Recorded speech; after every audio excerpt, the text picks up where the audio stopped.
on s'installe. Je m'installe ici. Jean-Émile ici. Jean-Émile, on échange? Bien, merci beaucoup. Il y a un plaisir. petit travail à faire, Emmanuel, sur les chaussures, je crois. Bien, merci à tous pour votre présence. Jean-Émile, bienvenue sur le salon Paris Retail Week, ce rendez-vous incontournable. Vous nous faites le plaisir de clôturer cette journée. Comment allez-vous ? Bonjour Claire, je vais très bien, merci.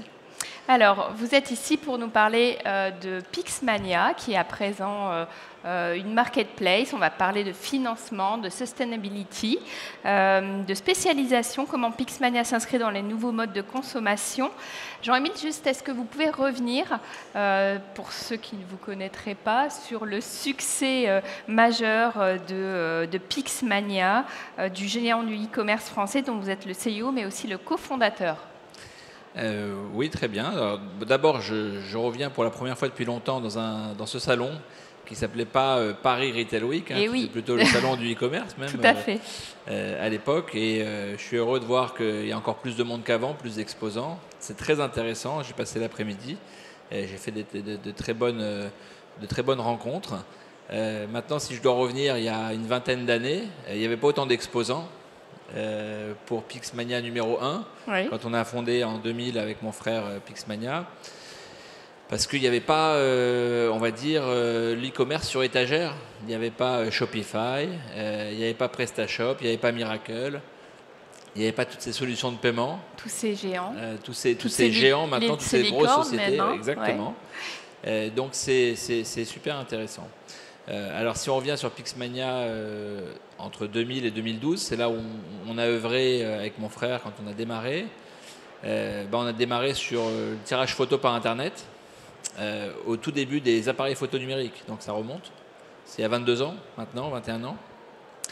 Et c'était trop tôt pour faire du tirage photo. Donc on a finalement bifurqué. On est devenu un acteur du e-commerce. On a vendu, on a équipé les clients d'appareils photo numériques, de caméscopes. Ça paraît désuet aujourd'hui parce que ça n'existe quasiment plus. Tout tient dans un téléphone et on y reviendra plus tard. Et puis on a fait deux types de croissance. On a ouvert beaucoup de catégories de produits. On est devenu multispécialiste.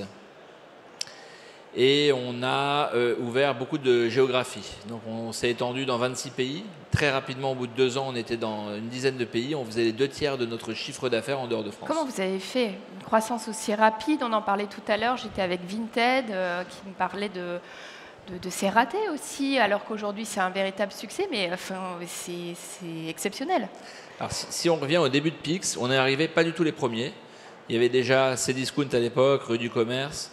Dans notre secteur particulier, il y avait une enseigne qui s'appelait Nomatica.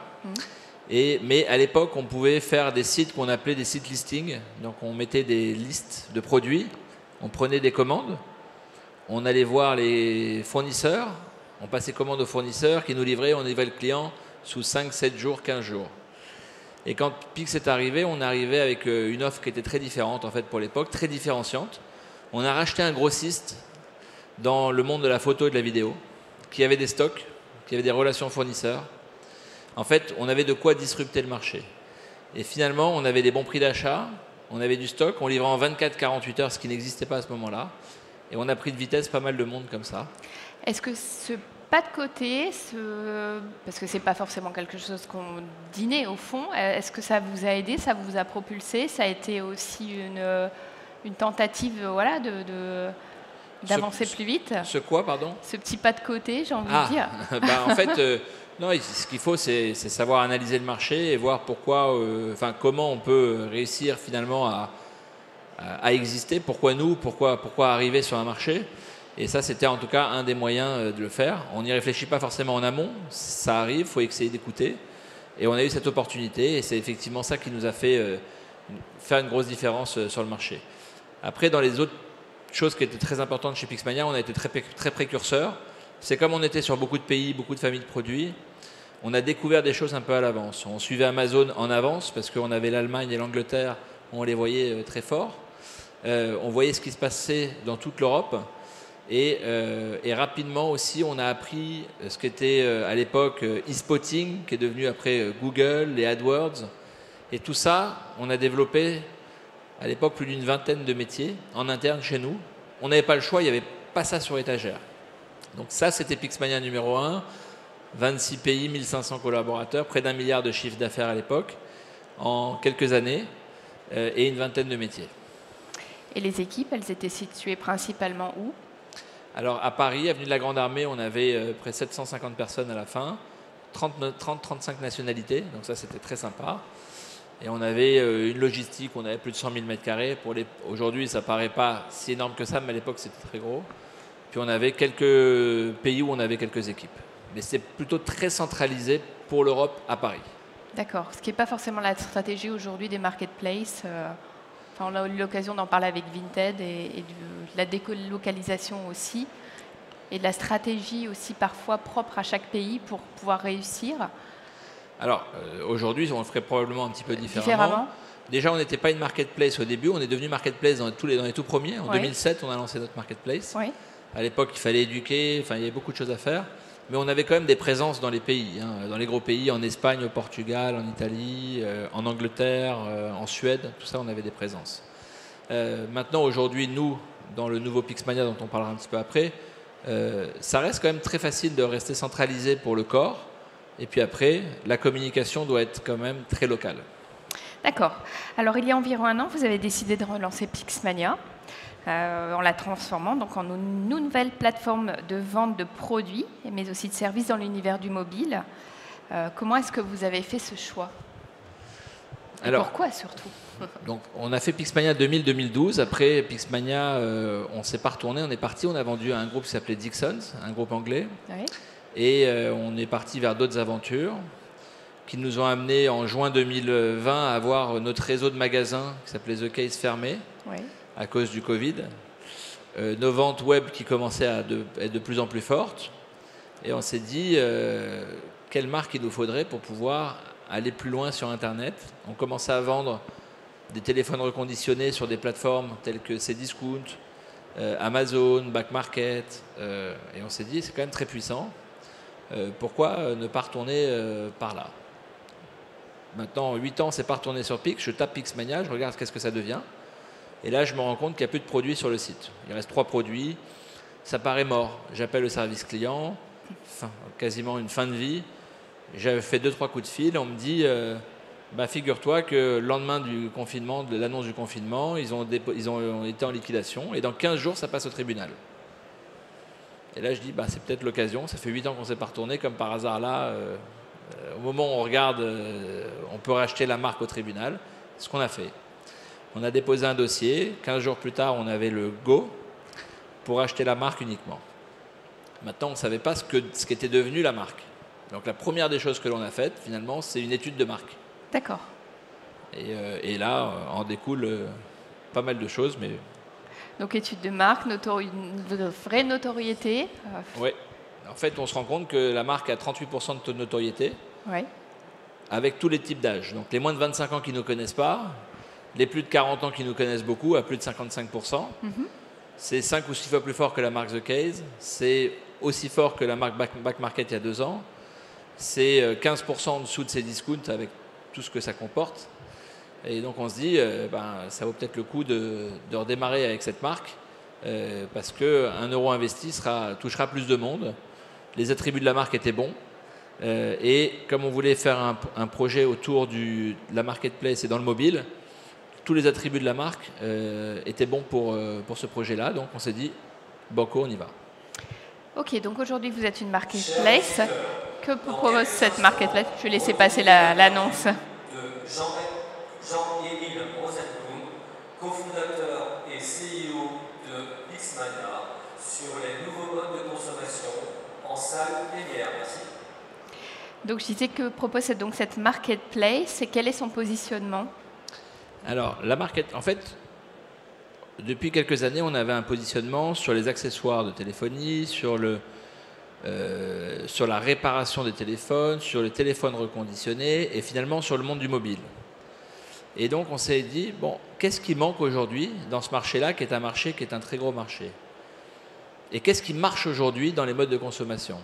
Les marketplaces, et plutôt les marketplaces verticalisés, parce que marketplace, ça fait longtemps que ça existe. Maintenant, les marketplaces verticalisés, Back Market, Vestiaire Collective, mais il y en a des Mano Mano, il y en a beaucoup comme ça. C'est ce qui, depuis 10 ans, 5 ans, 6 ans, prend la place. Donc c'est dit, est-ce qu'il y a une marketplace verticalisée sur le monde du mobile? La réponse était non. Donc marketplace, mobile, spécialiste. Et qu'est-ce qui aujourd'hui attrait le client? Donc le mode de financement. C'est pas pour rien qu'il y a eu des fintechs qui ont, on va dire, fleuri depuis quelques années. C'est pour répondre à un besoin qui est le financement 3-4 fois, buy now, pay later, 12 fois, 24 fois, 36 fois. Et on s'est dit, aujourd'hui, les téléphones valent de plus en plus cher. On achète beaucoup de choses finalement en mensualité, les voitures, ces abonnements de téléphone, ces abonnements de télé. Mais le téléphone, on continue finalement à l'acheter assez cher, upfront ou toujours couplé avec des choses un peu compliquées qui sont des abonnements et autres. Et on s'est dit, c'est peut-être ça qu'il faut faire, c'est allier tout ça. Et on a un laboratoire de reconditionnement et on s'est dit, tout ça, on va le faire avec, on va dire, une offre sustainable. D'accord? Un téléphone, s'il doit vivre 7-8 ans, il faut qu'il vive 7-8 ans. Donc moi, je vais le vendre à un client, mais je vais tout de suite lui promettre de lui racheter au terme de son contrat. S'il dit qu'il veut le payer en 24 mois, dans 24 mois, je le rachète. Je le reconditionne et je le revends à quelqu'un d'autre. Et l'offre d'aujourd'hui de Pixmania, c'est grosso modo un téléphone qui vaut 1 000 €. Vous l'achetez 1 000 €, je lui dis je veux le payer en 24 mois. Oui. Dans 24 mois, je vous promets de vous le racheter 350 €. D'accord. Quand je vous déduis tout de suite des 1 000 €. Donc vous allez payer 1 000 € moins 350 € divisé par 24 si vous avez choisi 24 mois. D'accord. Et dans pas longtemps, on va pouvoir vous déduire aussi le téléphone qu'on va vous racheter tout de suite si vous en avez un. D'accord. Donc voilà. Et après, la spécificité qu'on a également sur le marché, parce que quand on arrive en 2022, il faut arriver avec des spécificités, c'est qu'on propose des modes de financement sur une place de marché avec des multi-acteurs, plusieurs vendeurs, plusieurs produits et un seul checkout. Et donc, c'est ce checkout qui va être financé par un partenaire, un de nos partenaires, via notre petit module qu'on appelle Pixizy, qui intègre tout ça. Donc ça, c'est des services complémentaires que vous proposez pour répondre aux attentes des consommateurs. Comment est-ce que vous avez perçu ces attentes du consommateur? En fait, quand on a des paniers moyens 1500, 2000, 2500 € pour des produits high-tech, déjà à l'époque de Pixmania 2000-2010, on faisait beaucoup en 3-4 fois sans frais. Oui. D'accord? Quand on regarde ces discounts, c'est 50-60% des ventes qui sont faites en paiement fractionné. Donc, voilà, le marché, on savait qu'il était là. On a lu bien sûr beaucoup d'études, on a fait des études. Et l'attente du consommateur, et d'ailleurs on le voit quand je suis arrivé ici, la première chose que je me suis dit, mais c'est un salon de la monétique. C'est un salon, mais parce qu'il y a peut-être 15, 20, 25 acteurs entre le buy now, pay later, paiement fractionné, paiement long terme, agrégateur. Il y a une consommation qui est différente, un paiement qui est différent aujourd'hui, donc ça rebat les cartes finalement de toute la chaîne, même jusqu'à la supply chain aujourd'hui. Je pense que ça ne viendrait plus à l'idée des clients d'acheter des produits à 1500 ou 2000 € cash comme ça, c'est rare. Quand ils l'achètent chez les opérateurs, pareil, ils achètent un forfait qui inclut le téléphone et c'est 50, 60, 100, 120 € par mois, mais ils ne déboursent pas 1500 € comme ça pour avoir un téléphone. Donc c'était plus une observation par rapport à ce qui existait déjà et comment l'améliorer. D'accord. Quel est votre regard sur les enjeux de sustainability? Vous en avez un petit peu parlé tout à l'heure. On se doit aujourd'hui, je disais un téléphone, mais si un appareil a une durée de vie de X, il faut que cette durée de vie elle soit faite. Donc si c'est 7 ans, 8 ans, il faut que le téléphone dure 7-8 ans dans la meilleure des conditions, avec le moins de réparations possible. Donc nous, quand on vend un téléphone, on propose systématiquement la coque et le verre avec l'assurance offerte.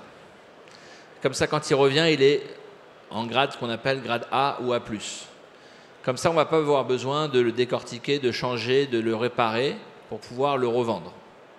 Ça, c'est un point qui est important. Mais sustainability, ça veut dire ne pas jeter.